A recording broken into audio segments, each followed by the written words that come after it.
On today's podcast, I tell clients, like, kind of envision a pyramid, and hormones are sort of at the tip of the pyramid, and everything underneath is what affects that hormone production. And that comes down to stress and blood sugar and inflammation and nutrients and gut health and all of that. So when we look at hormones, it's dependent on the person, but I don't always come right out of the gate wanting to look at that. I kind of want to work from the ground up and like see what we can do and how we can get the body to a place where it can kind of regulate itself. if you're a healthcare provider tired of just treating symptoms and ready to dig deeper into the root causes of health issues, the Vibrant Wellness Podcast is for you. With insider tips, expert interviews, and the latest in biotech research, this podcast will take your patient care to the next level. Welcome back to the Vibrant Wellness Podcast. I hope everyone's having a good morning. I just want to say good morning to my wonderful co-host, Dr. Emmy Brown. Emmy, how are you doing today? I'm well, Jen, and good morning to you. Still looking for the sunshine, as we said before. Yes. Glad to be here. Well, we have a lot of sunshine on this podcast today because today we have a registered dietitian, Nicole Fennell from Choose Food Wisely. She brings a wealth of expertise to the table. She challenges the prevailing belief in the diet industry that reducing health to a simplistic calorie equation is the ultimate solution. Instead, she champions the power of personalized nourishment, bidding adieu to the gimmicks, fad diets, and calorie counting apps. She's personally experienced the exhaustion, the bloating, and the overwhelming confusion that often accompanies patients on their health journeys. But instead of accepting defeat, Nicole bravely broke free from the confines of the diet mentality and immersed herself in the realm of integrative and functional medicine. So if you find yourselves grappling with the complexities of your patient's health puzzles, Nicole is here to lend her expertise. Help me welcome Nicole to the podcast. Excited to have you, Nicole. Yeah, thank you so much. And that was beautifully articulated. And here in Texas right now, we have plenty of sun to go around. So Sun Send over. it to California, please. June gloom has got us all down. Oh, wow. We're welcome. I'm going to take it away to start off with, Nicole. And I'd love to know, how did you get started into this journey into functional nutrition? What really drew you into this field? Right. Well, what drew me into more integrative and functional practices is honestly trying to navigate my own journey. So I started as a conventionally trained dietitian working in the hospital settings and skilled nursing facilities and long-term acute care, which was such a powerful tool in my journey to like really understand the disease process and understand when people are sort of at the ends of their journey, if you will, especially when I was working in long-term acute care, is seeing high acuity patients for a long period of time and being able to really follow their journey more kind of like, again, the end of their disease process. And well, that was super helpful and educational. I kind of felt like I was missing the mark in being more proactive and preventative. I was kind of catching people after the fact they were already sick.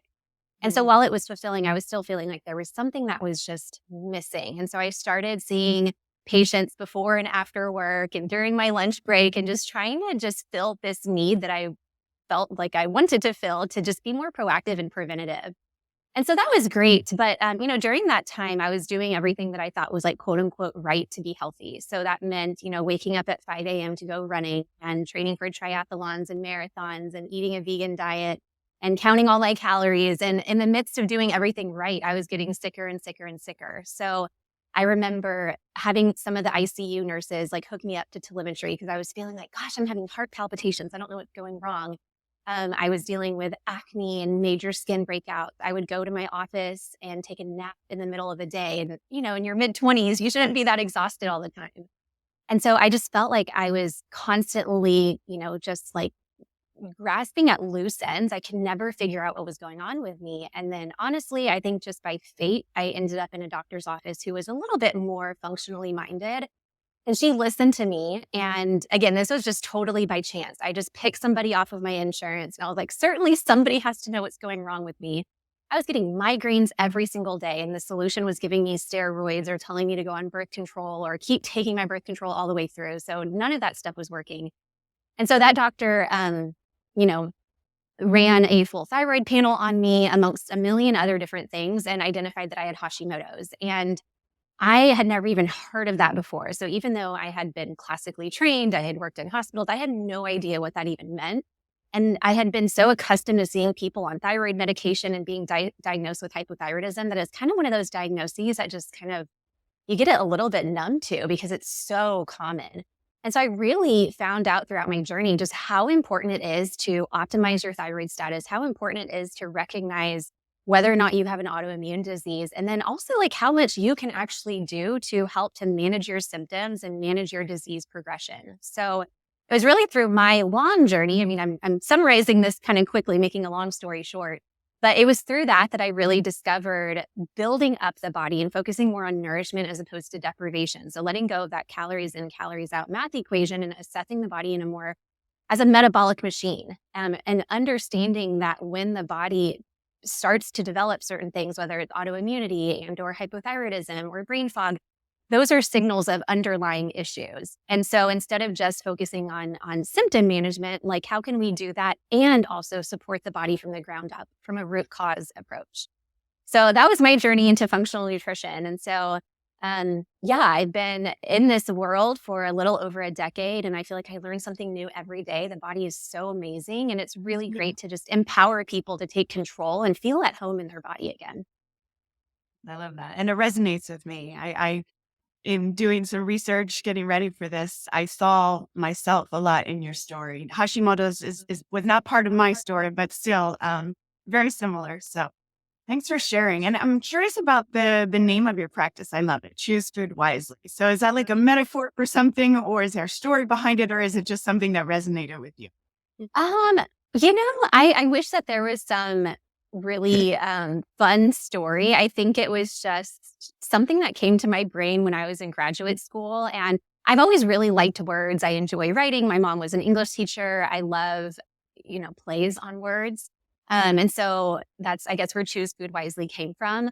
But I guess deeper than that, so I guess more metaphorically speaking, just helping people to choose their food wisely for their body, that there's not this one size fits all blanket approach to their management of whatever conditions or symptoms that they have, that I really want to equip them to be able to choose it wisely and choose it intuitively. So I'm curious, like on this personal journey, was there ever a time where you had these sort of aha moments? Like, for example, for me, and we could have a whole separate podcast on fad diets because I've tried them all.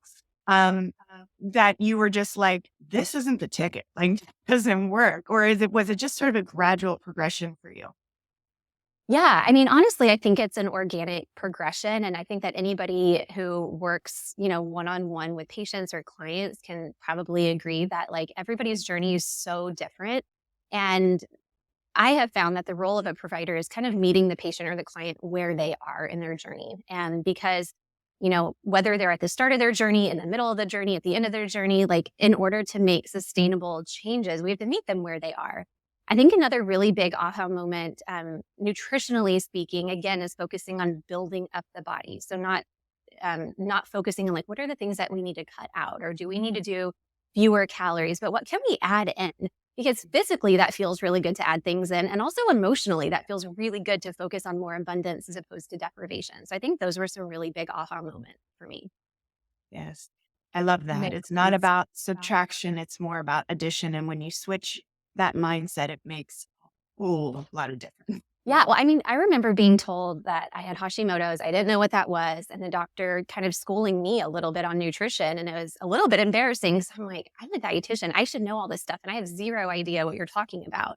And she encouraged me to go gluten-free. And I remember walking into Whole Foods for the first time and just being like, I have no idea what I'm supposed to do here. And so, yeah, I think that was super eye-opening for me to just be in the patient's seat and be in their shoes and to really develop more and more empathy for their situation, because it was really overwhelming.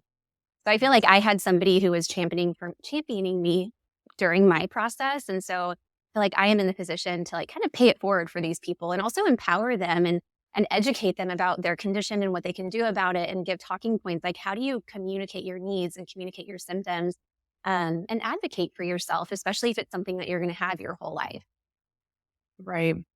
And I was listening to you on another podcast, Nicole, and I think you were the one who you were saying you don't know what you don't know. And so, how do we really coach patients to advocate for themselves if they're not aware that maybe there is a diagnosis for how they're feeling, even if they've been told no, everything's within normal limits. This looks okay. Maybe it's just dehydration or lack of sleep, etc., overwork. So I think that's really important to throw out there. And I'm wondering, did this provider for you beyond the management piece, did she order any functional medicine laboratory work that is more integrative in that way? Yeah. So one of the first things that she ordered was a full micronutrient panel. And that was really eye-opening for me too. Again, as a dietitian thinking like, oh, I've got this down pat. Like things are probably fine. And it was pretty bad, my first one. And this was, 10 years ago, keeping in mind at the time I was working for the first time in a hospital amongst doctors. I'm, this newbie who is overly stressed. I was planning a wedding. I was training for a marathon. I was vegan. So there were a lot of physical and emotional stressors on my body. So I think that was a big eye opener too, to see, wow, I may be supplying food to my body, maybe not well, or definitely not well, but there's so much demand too. And so that further kind of perpetuated this idea of like, calories in, calories out is clearly not working, but also like, look how much impact stress is having on my body. So yes, to answer your question, the first thing that she did was a micronutrient test. And that was kind of my entry into specialty lab testing, and honestly, something I still use today with pretty much every single client that I work with. Yeah, and I'm wondering, so what do you like to run initially, and what do you like to use for monitoring also? I mean, in terms of maybe micronutrient, are you doing that annually, or of course it depends on the client, but just kind of wondering what does it look like up front for say someone who's coming in with hypothyroid type complaints? Let's just kind of go off of that example. So fatigue, depression, maybe constipation, um, very low energy, obviously. So what are you running up front, and then what are you running kind of on a repeat basis? Yeah. When I love that you said hypothyroid type symptoms, because I would say a lot of the people I work with initially maybe like haven't achieved or haven't received a diagnosis yet, but they suspect. And one of the big Right. things that I encourage people to do is really harness their intuition. If you're having these symptoms, nobody wakes up one day and decides they want to feel poorly. Like it's happening for a reason. So really listen to that and to not give up on yourself. And sometimes it can take more digging to figure out why you're having these symptoms, but there's usually a reason. So if somebody had come to me with 0 labs done in the past, some of the screens that I like to do, and recognizing I'm not a doctor, so I can't diagnose, but I can give access to these labs. And if things are off, then, providing the results and they take it to their doctor for proper diagnosis. But some of my favorite screening tools would be, doing a full thyroid panel. So looking at the hormone production, the antibody levels, the TSH, and, everything that comes in a full thyroid panel. I love looking at micronutrient status. So I use the Vibrant intra and extracellular micronutrient status. I love adding on the red blood cell potassium because I feel like potassium is one of those that sometimes gets forgotten to look at. And especially if you're ordering just a comprehensive metabolic panel, which is looking at serum, that's not super reflective of true status. And so looking at something like red blood cell potassium is definitely way more helpful. And in order to get the nutrients in the cell, you have to have proper mineral status. And so being able to properly assess those is really critical. So I love looking at a full thyroid panel, a micronutrient panel, an iron panel, blood sugar. So blood sugar, A1C, insulin, the fasting insulin for me is really valuable. So those would be the biggest things. And then of course, a complete blood count and comprehensive metabolic panel are really helpful. So I would say that would be like my initial nutritional screen.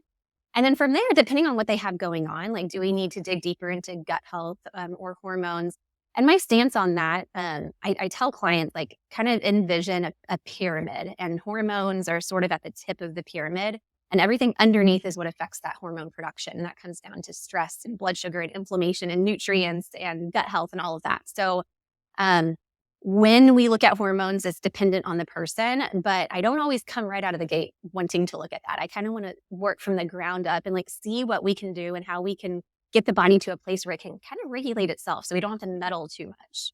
Understandable. And I love that visual you gave of the pyramid with the hormones on the tippy top and all the things below influencing that, because I think that so many functional medicine practitioners, they feel like they need to order all hormones right out the gate, because it can be so foundational. But if it's impacted by these other things, Mhm. let's take it one step at a time. I'm very much, let's follow the process, take it one step at a time. Otherwise, if you have so much data at once, you don't know where to begin in some Right. cases. So I think And it that's is, really it does really, in my experience, vary by the person. So some Yeah. people, it's really validating to have that information right out of the gate to just know why they're experiencing symptoms. And then like that can be really motivating for them to stick to the changes that we're implementing.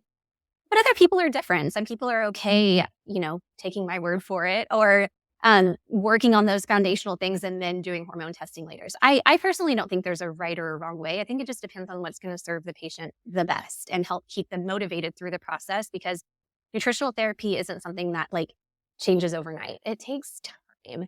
And so sometimes like maintaining consistency and patience with the process can be really, really challenging. And that lab data can sometimes be that missing key that they need to just stay par for the course. Yeah. We've talked about that before. It's like when you have the data, the facts don't lie. And so sometimes that really just can be encouraging, but also overwhelming. But, at least you know what you're working with and what you're Right. working toward. But speaking of your methodologies, Nicole, walk us through the brain method, which I find really interesting. I saw that on your website as well. So it's the brain method for beating brain fog, if I'm correct. Hmm. It's like a boot camp. And, unfortunately, I think it's a symptom that most people suffer with nowadays. Brain fog is a common thing. So I'm assuming this sort of came about of working through your own journey, but tell us how your boot camp is helping others now. Walk us through sort of that process. Right. So the brain method is the method that I've coined, and I work on that with my one-on-one clients, and it's a similar process that I work on with my group participants. And it just gives people an understanding of what we're trying to achieve in our work together. So in working with people for a little over 10 years now, I've realized like some fundamentals that really have to be mastered in order for your body to be firing on all cylinders. Now, it's not an exhaustive list, but these would be like the big cornerstones of nutritional therapy, especially. So, BRAIN is an acronym, and the B stands for blood sugar balance. With nutritional therapy, that's sort of the cornerstone. That's like step number one is how do you maintain good blood sugar stability, which is important for anybody and everybody, regardless of whether or not they have diabetes or PCOS. Blood sugar stability is a critical step that really infiltrates every area of your body if it's out of whack. So, that's one of the first things that we focus on. Again, meeting everybody where they are in their journey, but just generally speaking, starting with blood sugar balance. The R is regulating inflammation. So again, focusing on what are some things that we can add into the diet to help to modulate the inflammatory response and the immune system response. So kind of focusing on crowding out the more anti-inflammatory foods by adding in more, crowding out the inflammatory foods, by adding in more anti-inflammatory foods. A is adrenal resiliency. So really bringing in the importance of recognizing stress on the body, physical stress and emotional stress. And so we talk a lot about mindset work and mindset shifts, being present during meals, being able to delegate tasks and things like that. I is intestinal health, just because gut health is so critical for nutrient absorption and immune system status and just a whole host of things. And then N is nutrient repletion. And so discussing the importance of different micronutrients, why you may have nutritional deficiencies, exploring that, exploring different therapeutic foods and the nutrients that they offer. Like I said, I do a lot of nutrient testing. And so that, covers the nutrient aspect. So that would be the brain method. The specifics look different for each person, but that's kind of the gist of what I cover when it comes to working either one-on-one or in my group courses with clients. Great. And is that like a set time or it's just dependent upon each client that you work with? Right. It is dependent on each client, but I would say generally speaking, when I'm meeting with a brand new client, keeping in mind, like I've worked with some clients for 10 years at this point, and the goal over time is for them to need me less and less and less and kind of fade off into the background. And I just come in as needed. If they need updated labs or they have a change in health status or a new diagnosis or a change in medication, what do they need to tweak with their nutrition? But for brand new clients, I usually meet with them for 3 to 4 months initially to really get this education under their belt and to really set them up for long-term success. After that 3 months, some people, leave the nest and they're good on their own and they just check in if they need to redo labs.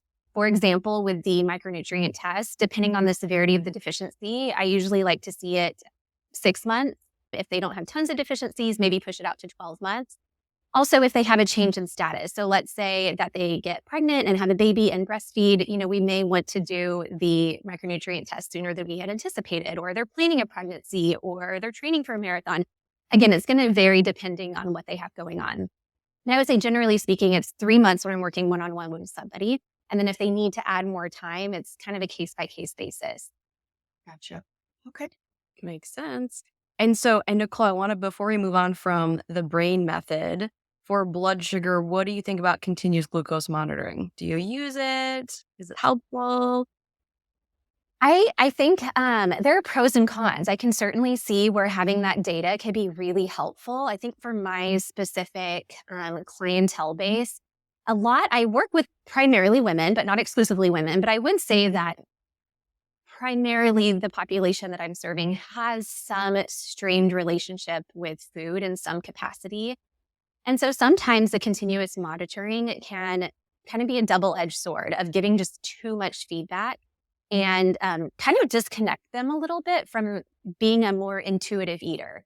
So I believe to be an intuitive eater, you have to understand nutrition and you have to understand the science of it, but you also have to trust yourself at the same time. So while the data can be helpful, it's not something that I would use across the board with every patient. So that would be kind of a case by case, in my opinion. Yeah, and I love that you say it depends on the personality, depends on their medical history, and that's what it is. It's a tool. So, Yeah. and I love the data. I think that it can be really motivating, but we also don't want to trigger, certain types of people with all of that data, and the intuitive eating. That's also really, really, really important. And I think that's a whole another topic. I would love to dive into that at some point. But really, and that's more sustainable, right? I mean, because you can't have a continuous glucose monitor forever, I mean, I guess, right. So there's different cases. If you have diabetes, that's something you might rely on, if that works for you, but it's not as sustainable if you're someone who's just trying to track for whatever other purpose. So yeah, I think that's really, really helpful to share with listeners here. And as we talk about the brain method, I'm curious to put together the pieces a bit more. I'd love to hear about, is there a case that comes to mind that maybe really sticks out in terms of success for you? For sure. Yeah. One of the cases that stands out to me is a young woman who came to me just feeling really defeated, doing all the things, quote unquote, all the things, waking up and going to a HIIT class and tracking her macros. And I'll kind of caveat there, the macros being prescribed, but not adequate for her needs. High stress, working in a law firm, just feeling really down and overwhelmed. And so there, initially was doing some unlearning of what she had begun to believe to be a healthy diet and lifestyle, which is exercising like crazy and eating less and less and less food and sacrificing her mental health for the sake of fitting into a pant size. So acknowledging that, yes, it's important to feel comfortable in your body, but the means in which you go about doing so are really important, and your mental health matters as well. So we spent several weeks kind of undoing some knowledge and filling up some knowledge gaps and really teaching the power of nutrition. Because like I said earlier, I believe that we're all gifted intuition, but sometimes understanding nutrition and connecting the dot between how certain foods and certain amounts of foods make you feel, those are some stepping stones to become a more intuitive eater. So like the glucose monitor can be a really helpful tool for some people to achieve that level of being an intuitive eater. But anyway, so from there, we did just some initial testing, in addition to a lot of the nutritional education. And so, we looked at a full thyroid panel, we looked at micronutrients, we looked at blood sugar. And it was the first time that she's had a really comprehensive screen done. And in that initial set of labs, identified an elevation in TPO antibodies, a degree of insulin resistance with some higher levels of fasting insulin, and then lots of micronutrient deficiencies. And so from there, she started working with an endocrinologist for proper diagnosis and getting thyroid ultrasounds and doing that whole workup. But really from there, we were able to implement dietary changes, which, I'm simplifying this a lot, coming down to balanced meals, the proper meal timing for her body, with her body and mind being under so much stress at that time, changing the types of exercises that she was doing, prioritizing sleep and rest and recovery, and then creating a supplement protocol based off of her micronutrient status. And so it took time. So we worked together at that point in time about like 4 to 6 months. But during that time, she was able to notice, first and foremost, just improvements in brain fog and cognition and energy, more stress resiliency. So instead of being like reactive to situations, much more responsive to situations. Over time, her weight did improve, and she was eating more food, which she was just completely, floored by, which is the case for a lot of people, that eating more food is actually sending the message of safety to their body. And so we've kept in touch over the years. And so she's continued to make tremendous progress in her health. But I think what's also physical health and mental health. But I think what's also amazing is keeping in touch with her and realizing how much improvement she's had on her mental health and setting boundaries, leaving jobs that weren't serving her, leaving a marriage. And I know this is kind of extreme, but I think it's really neat. And how she worded it is that she was feeling so miserable for so long physically that she just never felt like she could achieve happiness in any aspect of her life. But when she started to physically feel well, she realized that she deserved more. And she was at the point where she could set boundaries and make changes like that. So she's kind of my superstar. I'm not telling people to leave their jobs, but I just think it's amazing to see like where when you can regain your health, it can have such widespread effects into your entire life. Just an amazing domino effect. Yes. Yeah. And life-changing. And sometimes, she came to the realization on her own that she needed to leave that job. So it wasn't you. No. It was you in the best way, leading her to that. Mm-hmm. That's I love that. I love what you said. I don't think I've ever heard it worded quite like that. But when you actually are giving your body more of the good food that it needs, that it feels safe enough to actually function the way it's supposed to. Beautifully put. Speaking about food and intake, let's talk about diet culture. I know that's probably a huge part of the population that you deal with. I feel like, gosh, we could trace it back to the late 80s, early 90s when that damn low-fat diet hit the scene. I feel like since then we have not been able to escape fad after fad. And I know we're all looking for the quick fix. That's just sort of the mentality of our species right now. And I've shared with you, I personally have a good decade and a half of my life was fad diet after fad diet, and I was so much worse off for it. So I'm curious, do you find that many of the women that you work with, are they still stuck in sort of that vicious cycle of those fad diets? And if so, what's the process you take them through to sort of debunk that mentality of the fad diet? For sure. Yeah. I mean, I would say that it's kind of split. So there are certainly the patients who come in who are in the throes of diet culture. And it's really hard to get out of that when you're being bombarded with so much information that's validating that thought process. And then there's a group who, whether they followed me on social media or just other dietitians or practitioners who are more functionally minded, they may be a little further along in their journey of letting go of the fad diet culture. But my approach is just tons of education and teaching why this isn't working for your body and connecting symptoms and when they started in conjunction with what they were doing with their diet and or exercise and or stress. And so sometimes when people can see that linear connection, it kind of triggers a light bulb moment of, wow, yeah, this isn't working. And then teaching how the body functions and the intricacies of it and helping people to appreciate how powerful and beautiful our bodies are. I really think that's a big component that's missing is people just understanding that our bodies are very capable of a lot of things.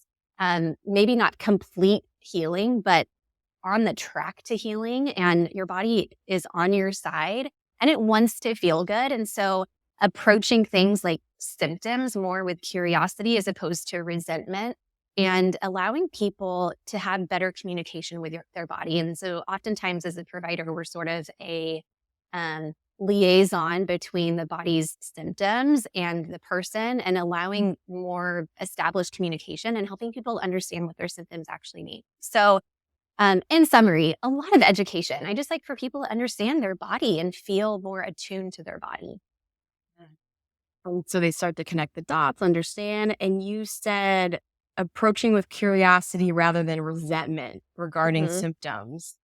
That's very powerful because we can learn so much from our symptoms and the health challenges we go through. Mhm. Um, okay, and I don't want to demonize one fad or another, but is there a diet trend or a fad diet right now that you are really feeling negatively about, or is there something right now you're really excited about? Is there, intuitive eating, of course, has been around for a long time. It makes sense. It's sustainable. We talked about the benefits of that. Is there something else that you're excited about or not so excited about right now? Yeah. So I would say any extreme in diet is something that I'm not super stoked about. So whether it's veganism or a ketosis diet, I believe, and it's not just a belief, it's biology, that humans are omnivorous and there are certain nutrients that we just require for thriving and for optimal performance. And sure, we can survive without certain things, but I prefer to thrive. And so, yeah, I would say any sort of extreme is something that I would, be more resistant to.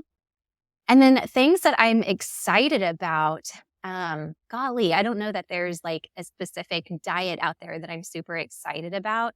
I think the idea of pro metabolic eating is honestly something that most functionally minded dietitians teach to begin with, but now it has a label on it.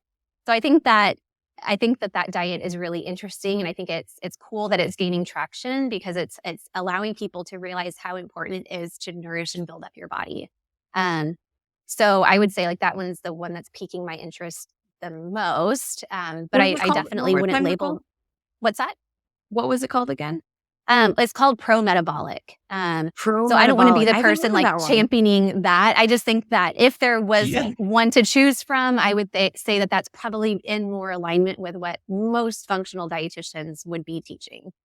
What's the general idea of that one? That's totally new to me. Mhm. Yeah, so and I could be butchering this. I think as a dietitian, we're surprisingly not super keen or up to speed on the intricacies of every fad diet because we don't teach those. So I could be missing the Sure. mark on this, but what I understand of it is that it's incorporating foods that allow for better energy production, which is going to sound really basic, but getting adequate protein and getting good quality complex carbohydrates and just focusing a lot on nutrient density.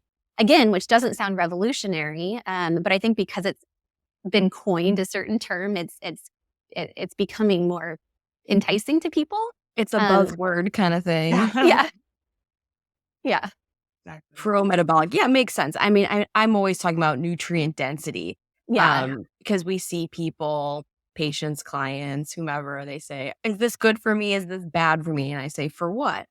What's the indication? What are your health goals? And what is the nutrient density of that food?" I mean, that's really what I'm focusing on. And it makes sense. I mean, everybody wants to have more energy, right? We eat Mhm. to fuel our body. So pro metabolic, that's good to, I'm going to make a mental note of that.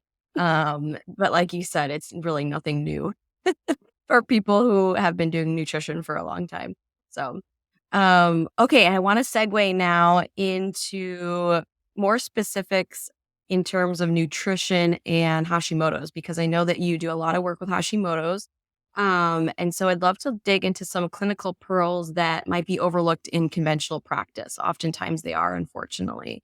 And so even though Hashimoto's is the most common form of hypothyroidism, many practitioners don't recognize or address the autoimmune nature of it.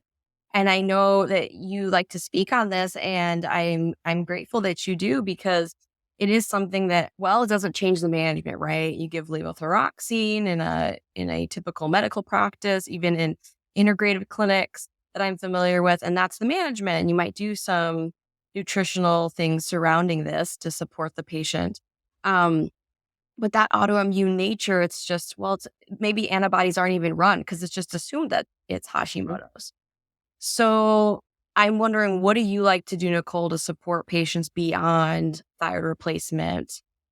Are there, I mean, of course, eating a nutritionally dense diet is going to be where you start, but are there specifics? Are you adding in a little bit of kelp here and there? Are you, um, what are you really doing to support the thyroid? You mentioned going gluten free. That's a really major fundamental piece when somebody is first diagnosed with Hashimoto's in my book. But what else are you thinking?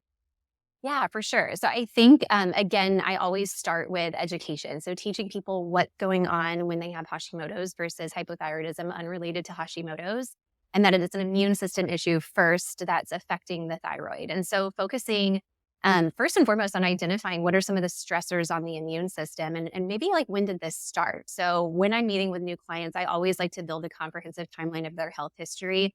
Not that we can go back and change time, but just to allow them a little bit of understanding of like what could have snowballed to this situation where Hashimoto's is beginning to express itself. And so, everybody is at a different place in their journey. And let's say somebody is initially diagnosed with Hashimoto's and has no idea. Well, first and foremost, like I said, educating on what it is and the fact that it is something that they'll have the rest of their life. It can be very well managed, but because it's something they'll have their entire life, they need to make sure that the diet that they're eating is a diet that they can follow the rest of their lives. In terms of food elimination, of course, gluten-free is a really big recommendation.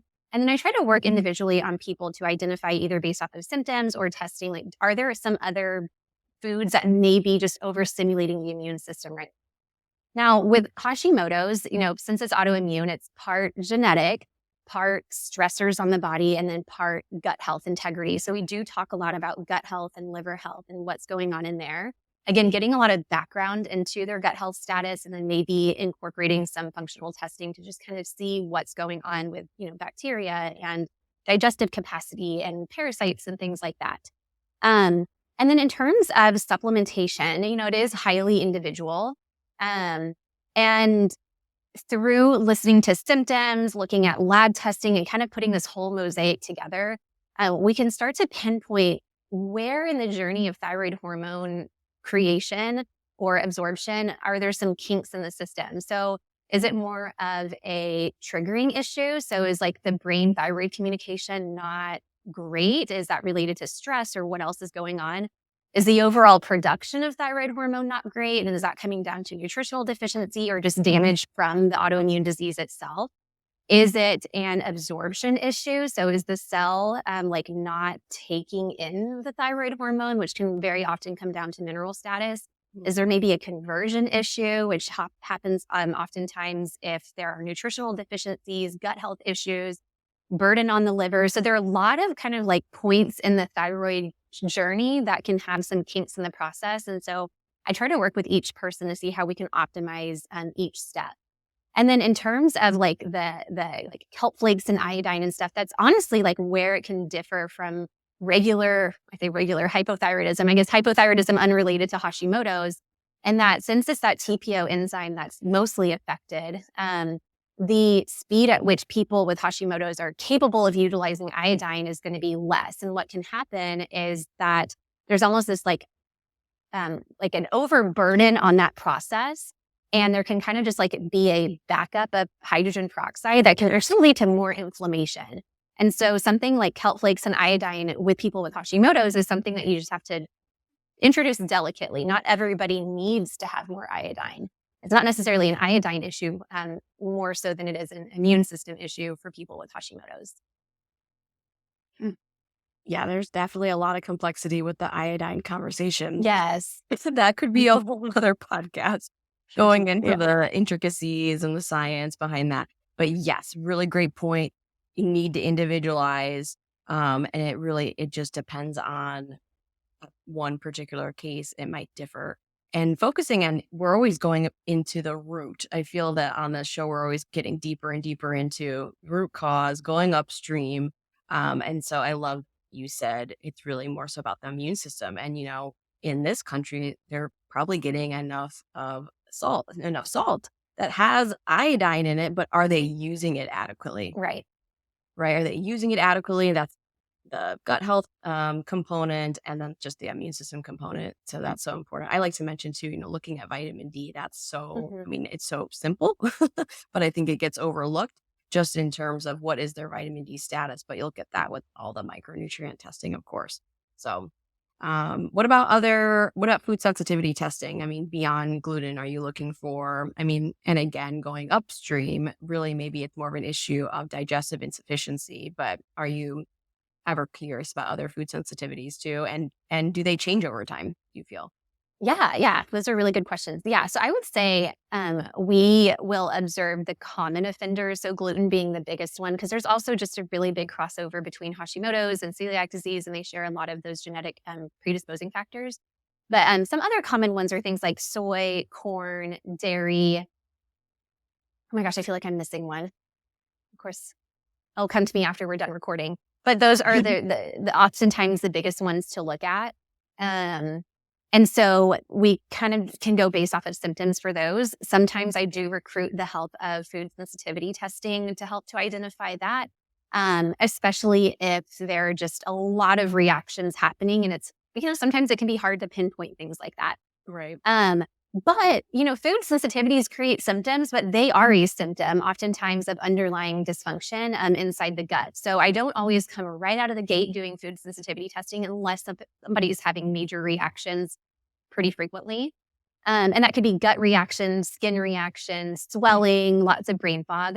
But I do like to see what's going on inside the gut, especially because people with Hashimoto's very often have some degree of gut imbalance. So whether they have enough good bacteria, do they have too much bad bacteria, what's going on there? And then also how well are they digesting their food? Because, the thyroid is the only hormone that can impact or does impact every cell in the body. And it has a huge impact on digestion from the top down. So the creation of bile, the flow of bile, hydrochloric acid, peristalsis of the intestinal tract. So it's sort of this chicken or an egg situation where did the gut dysfunction create thyroid dysfunction and autoimmunity, or did the opposite happen where like the low thyroid status kind of slowed things down a little bit and made it more favorable for there to be bacterial overgrowth or parasitic infiltration?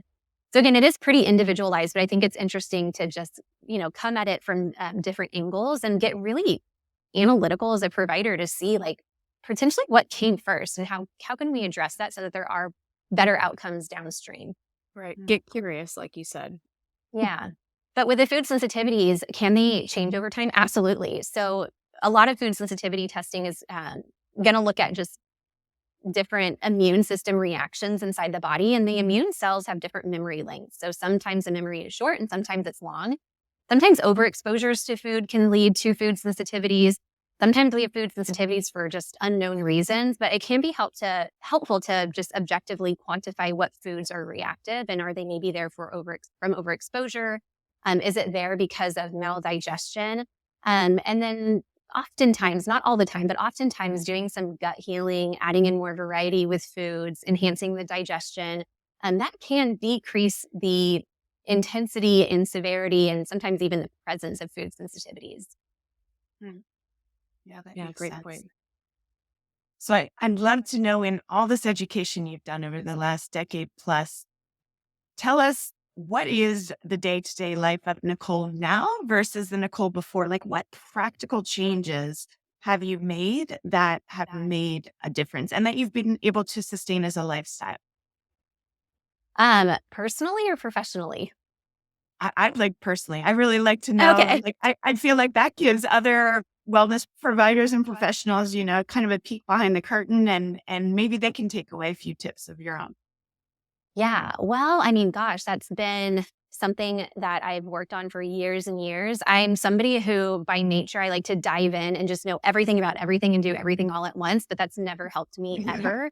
And so I think just practicing a lot of restraint and consistency with just doing small things every day that over time snowball into good habits. And so for me, it's just making time every single day, non-negotiable, just for like a mental health break, whether that's going for a walk, whether it's reading something that just spiritually fills me up, that is a non-negotiable. I try very hard to keep my calendar pretty structured and set boundaries around when I'm seeing my patients and communicating. Because I'm sure most people can relate. I'm not very good at multitasking, even though I like to, and it seems more Yeah. productive. It's actually not very productive. So trying to time block as best as I can, realizing that's not going to be perfect. So I would say that working on my mental health and boundaries has been a really, really, really crucial, surprising aspect of managing my Hashimoto's.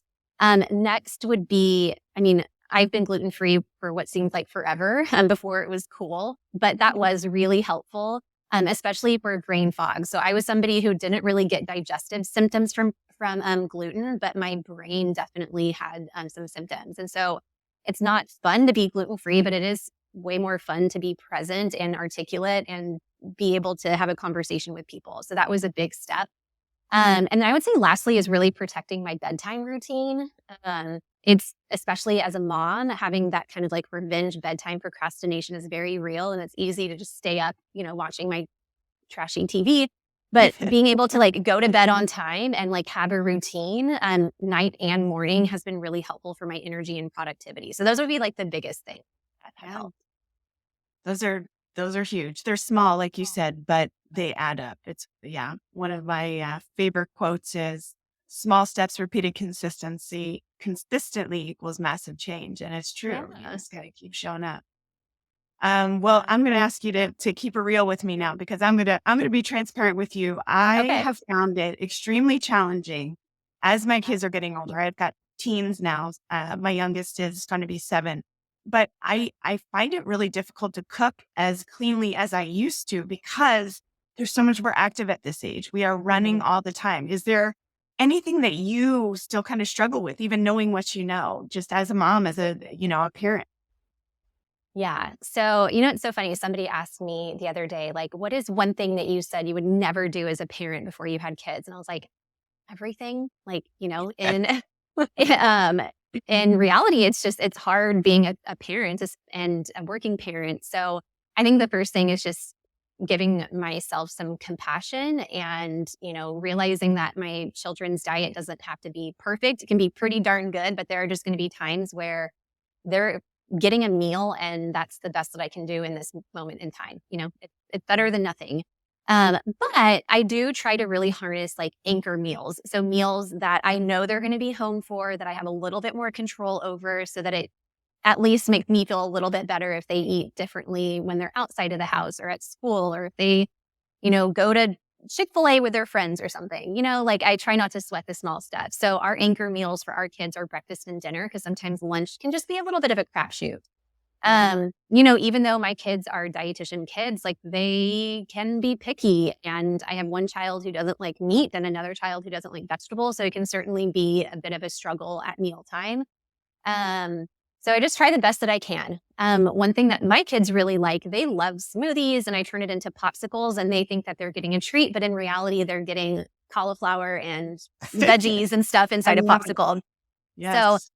that's been helpful. But honestly, I think just like um, leading by example and trying not to tell them what to do, but show them what to do by how I'm eating and my relationship with food and how I approach food and my husband approach food. And we try to have family dinners and family meals.